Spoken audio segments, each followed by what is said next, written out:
The G7 Hiroshima Summit was held over 3 days between May 19th and 21st, 2023. Japan was this year's host country. Prime Minister Kishida Fumio and his spouse Yuko welcomed world leaders to his hometown of Hiroshima. President Macron of France, President Biden of the United States, Prime Minister Sunak of the United Kingdom, Chancellor Scholz of Germany, President of the Council of Ministers Meloni of Italy, Prime Minister Trudeau of Canada, as well as President of the European Council Michel, and President of the European Commission von der Leyen were among those personally greeted by the Kishidas. The international community now faces Russia's aggression against Ukraine, which has shaken the foundation of the international order. The world is at a historic turning point. As the G7 chair, Prime Minister Kishida prepared for the summit, strongly determined to demonstrate to the world the G7's firm commitment to opposing any unilateral attempts to change the status quo by force, as well as threats of nuclear weapons, let alone their use, and to upholding a free and open international order based on the rule of law. The discussions ranged in subjects to address challenges such as Russia's aggression against Ukraine, nuclear disarmament and non-proliferation, economic resilience and economic security, and global issues such as climate change and energy. This program will showcase the 3-day G7 Hiroshima Summit.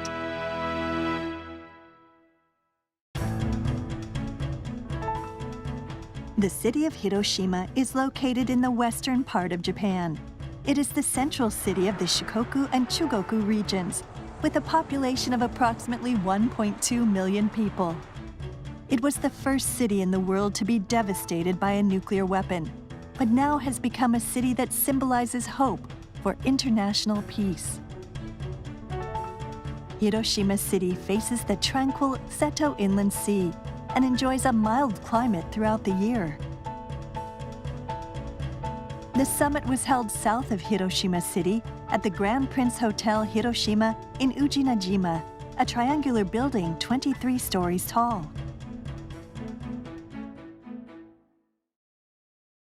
Driven by his strong desire to attend the summit, President Zelenskyy of Ukraine made a surprise visit to Hiroshima, which also marks his first in-person participation to the summit.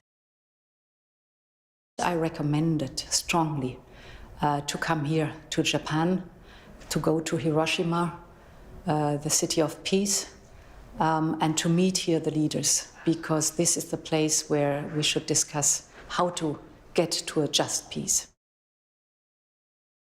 Ukraine. Russia's aggression against Ukraine has been ongoing since February 2022, and the future remains uncertain. The number of civilian casualties in the ongoing war continues to rise daily.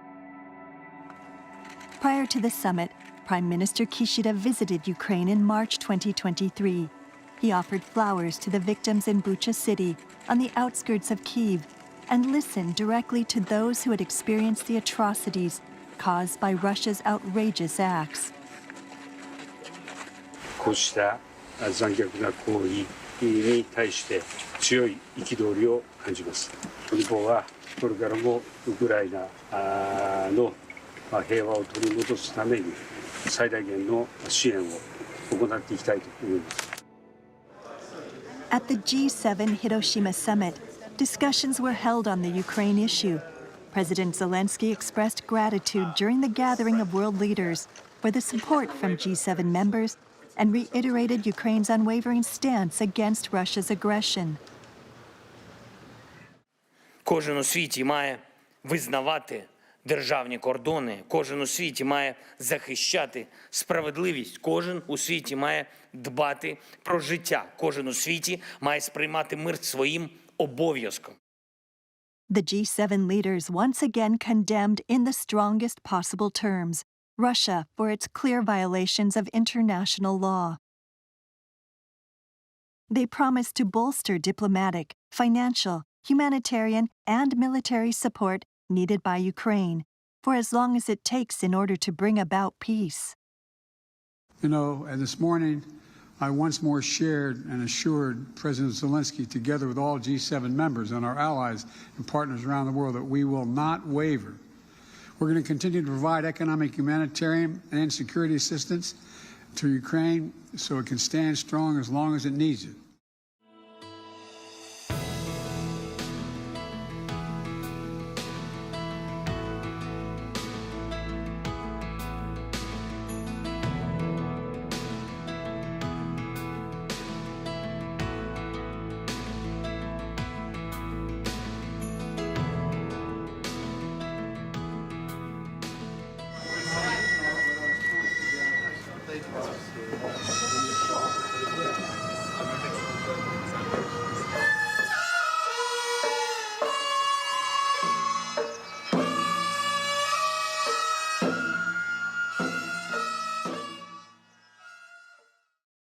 Foreign and security policies, nuclear disarmament, and non-proliferation. On August 6, 1945, toward the end of World War II, an atomic bomb was dropped on the city of Hiroshima from an American B-29 bomber, the first use of a nuclear weapon in human history. The bomb exploded, releasing a blinding flash at an altitude of 600 meters above the ground. It caused massive destruction and an enormous number of casualties in an instant. It is estimated that 140,000 people, or about 40% of the population of Hiroshima, died within that year. On August 9th, just 3 days later, a second atomic bomb was dropped on the city of Nagasaki in northern Kyushu. The death toll reached 73,000, and as with Hiroshima, the city of Nagasaki suffered devastating damage. Even today, 78 years later, the scars left by the atom bomb remain in Hiroshima. This building stood only about 160 meters from the epicenter of the blast. It was the Hiroshima Prefectural Industrial Promotion Hall, where products and artworks were exhibited. The structure was severely damaged by the atomic bomb's shockwave and heat. Only the iron frame at the top of the building remained, and the site came to be known as the Atomic Bomb Dome.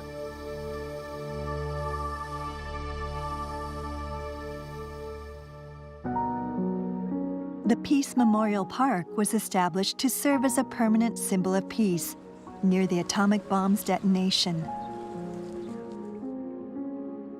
This is the Children's Peace Monument, located in the park. A bronze statue depicts a girl holding up a golden origami crane atop a pedestal. It was modeled after Sasaki Sadako. At the age of 2, she was blown away by the blast, but miraculously sustained no external injuries and grew up healthy.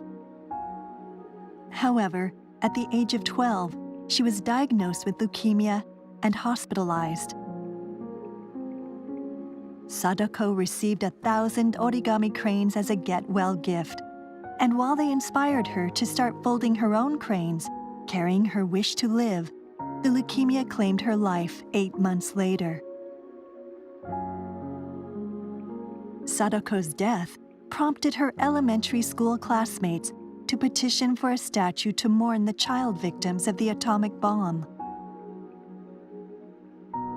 The origami crane became a symbol of peace, and every year over 10 million paper cranes are sent to the Children's Peace Memorial from around the world.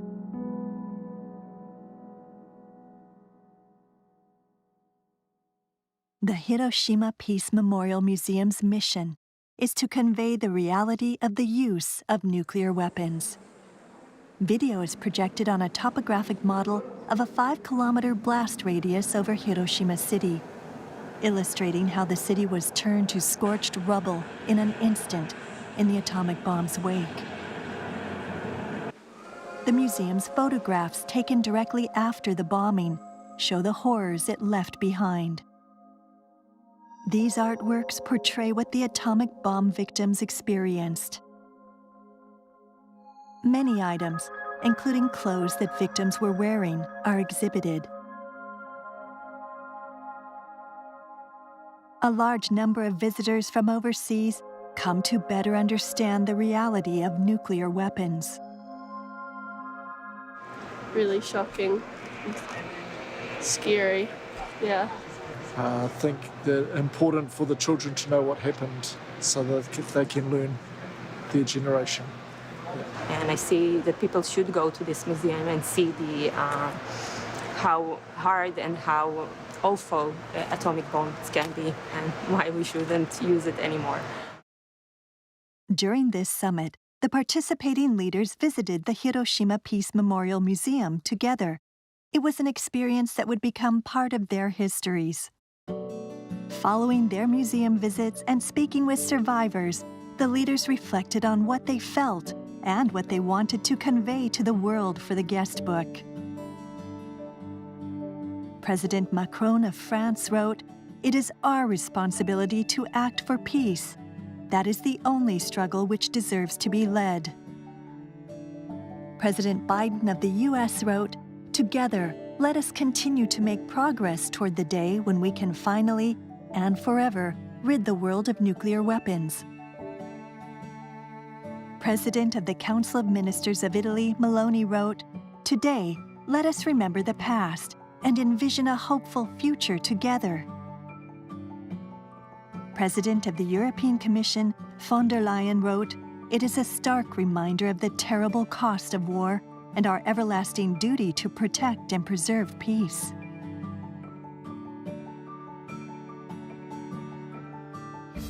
The president was deeply moved by the story of Sadako Sasaki and her paper cranes. She took some home and later sent a message from the EU saying, "We are treasuring them." This is the Atomic Bomb Memorial Monument, where the leaders proceeded after the museum to offer flowers and prayers. The monument contains a register of the names of 333,907 deceased victims, with an inscription that reads, "Let all the souls here rest in peace, for we shall not repeat the evil." Afterward, the leaders participated in a commemorative tree planting within the park of a sapling grafted from Somei Yoshino cherry trees, known as Hibakuzakura, which survived the devastation of the atomic bomb. There could be no more fitting place to discuss the urgent need for peace than Hiroshima. Meeting here in Hiroshima was symbolic, and it served as a reminder of the devastating consequences of war. What we saw around the table, including with outreach partners, is a solid commitment to obeying the UN Charter, to respecting the territorial integrity and sovereignty of all states, and that is the basis on which we will be able to move forward.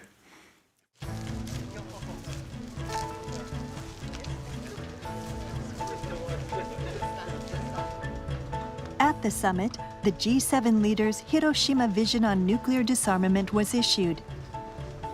It is the first standalone G7 leaders document focusing on nuclear disarmament.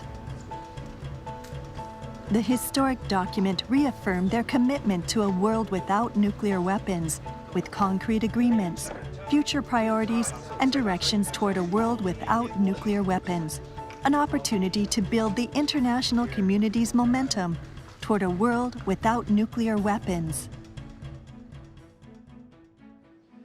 この中で77年間の核兵器不使用の重要性について一致するとともに、核戦争に勝者はなく、核戦争は決して戦ってはならないことを確認いたしました。被爆地を訪れ、被爆者の声を聞き、被爆の実相や平和を願う人々の思いに直接触れた G7 首脳がこのような声明を発出することに歴史的な意義を感じます。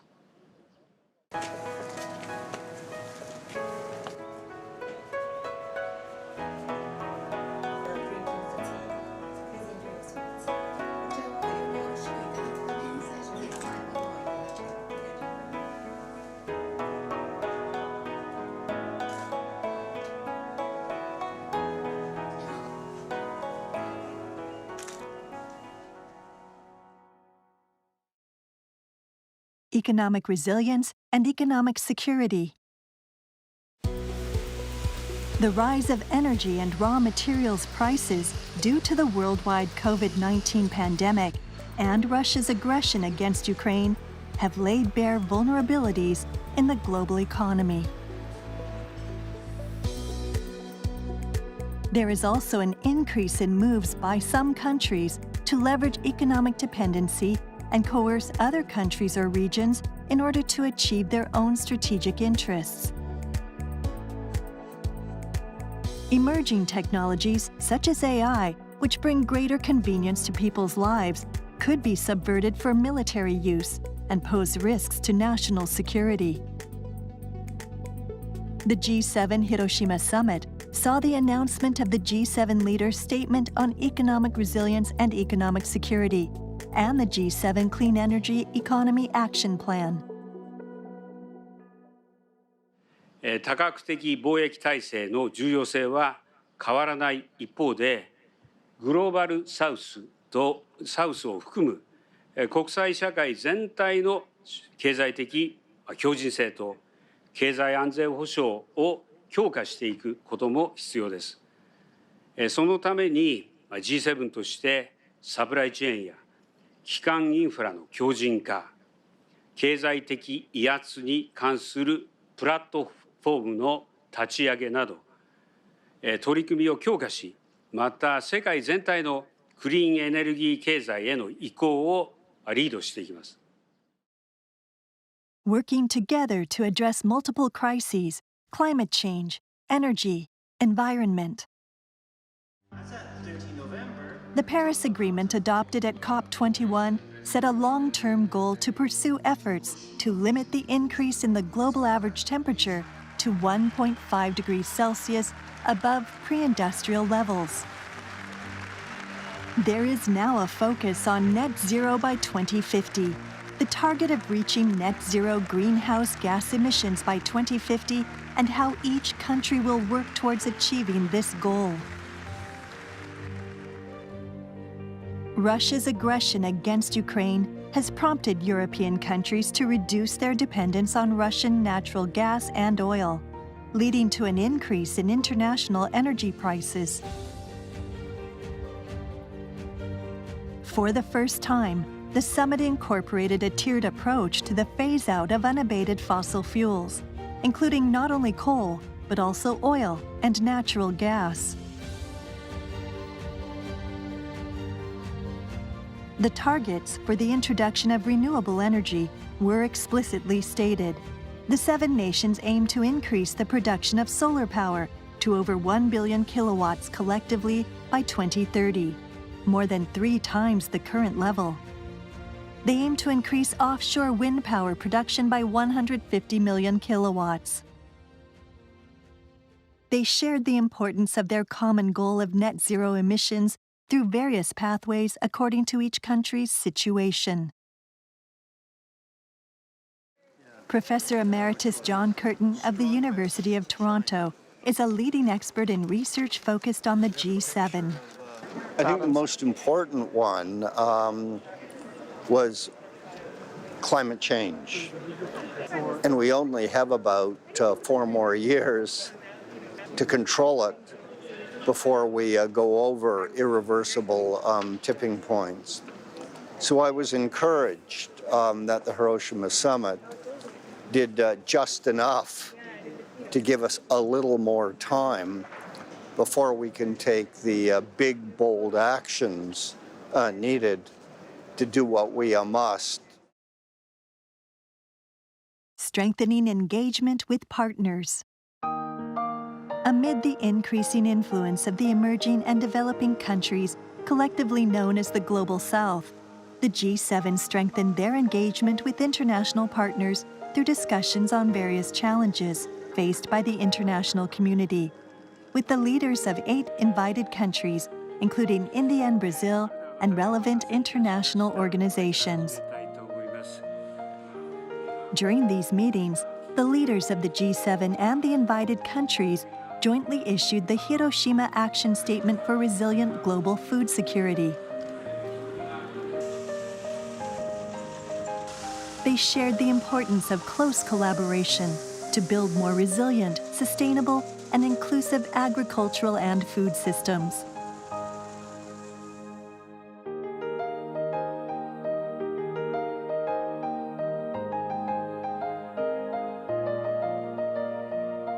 In the field of global health, the G7 leaders reaffirmed the importance of strengthening efforts for preparedness, prevention, and response for future health emergencies, based on the lessons learned from the COVID-19 pandemic, with the goal of achieving universal health coverage.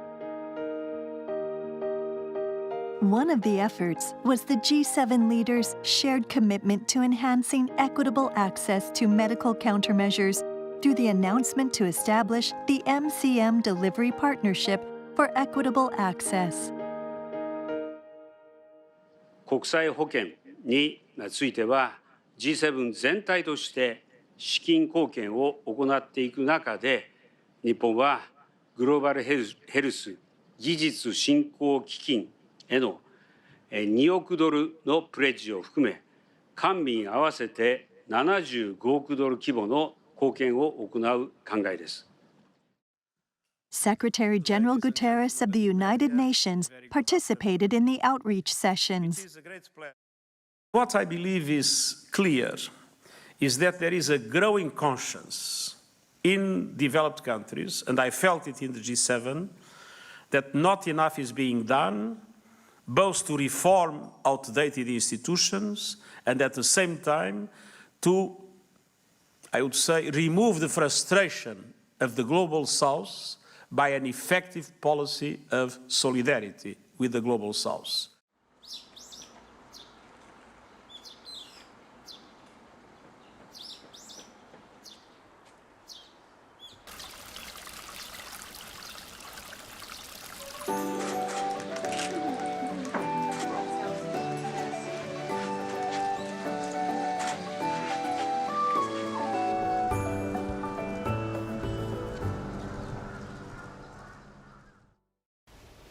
At the conclusion of the summit, Prime Minister Kishida Fumio held a presidency press conference. 1945年の夏、広島は原爆によって破壊されました。その後、被爆者をはじめ、広島の人々の絶え間ぬ努力によって、広島がこのような美しい町として再建され、平和都市として生まれ変わることを誰が想像したでしょうか。今、我々はロシアによるウクライナ侵略という国際秩序を揺るがす課題に直面しています。今のようなこの厳しい安全保障環境だからこそ、法の支配に基づく自由で開かれた国際秩序を堅持し、平和と繁栄を守り抜く決意を世界に示す。世界80億の民が全員、そして広島の市民となったとき、この地球上から核兵器はなくなるでしょう。我々の子どもたち、孫たち、子孫たちが核兵器のない地球に暮らす理想に向かって、ここ広島から今日から一人一人が広島の市民として一歩一歩現実的な歩みを進めていきましょう。Je veux remercier donc le Premier ministre japonais pour son accueil, la parfaite organisation. Nous avons commencé ce G7 avec un moment qui a été très émouvant et qui nous a replongé, si je puis dire, dans notre histoire contemporaine et le devoir qui est le nôtre, en particulier quand on parle de paix dans le monde, en visitant ce mémorial d'Hiroshima et en nous remémorant et en apportant aussi en témoignant notre respect à l'égard de toutes les victimes de la bombe d'Hiroshima, évidemment de Nagasaki. In questi 2 giorni noi abbiamo portato il nostro punto di vista. Io credo che questo G7 di Hiroshima sia stato per il Giappone un successo, credo che vadano fatti i complimenti, le congratulazioni al primo ministro Kishida per l'ottima organizzazione e anche per la lucidità con la quale ha steso i temi dei dibattiti che noi abbiamo affrontato in questi 2 giorni. Und die Entscheidungen, die hier getroffen worden sind deshalb, glaube ich, ein ganz gutes, klares Bekenntnis zu einer besseren Welt, getragen von den wirtschaftsstarken Demokratien. Und deshalb ist das auch hier ein sehr erfolgreicher Gipfel. Dass wir hier an einem so symbolischen Ort wie Hiroshima auch über Frieden und Sicherheit ganz konkret sprechen, ist natürlich mehr als richtig, gerade wenn wir sehen, dass es den furchtbaren Angriff Russlands auf die Ukraine unverändert gibt. We will reaffirm our support for Ukraine's effort towards lasting peace, our EU support for Zelenskyy's peace formula. Any credible peace plan must be anchored in the principles of UN Charter, territorial sovereignty and territorial integrity. During this summit, the leaders of the G7, the invited countries, and Ukraine shared their recognition on the importance of the following: adherence to the principles of the UN Charter, including respect for sovereignty and territorial integrity. Support for a just and durable peace based on respect for international law and the principles of the UN Charter. Opposition to unilateral attempts to change the status quo by force. Upholding the free and open international order based on the rule of law. The G7 Hiroshima Summit demonstrated a commitment to steadily advance toward a world without nuclear weapons. The G7 is expected to continue to address challenges and urgent issues related to peace and stability facing the international community.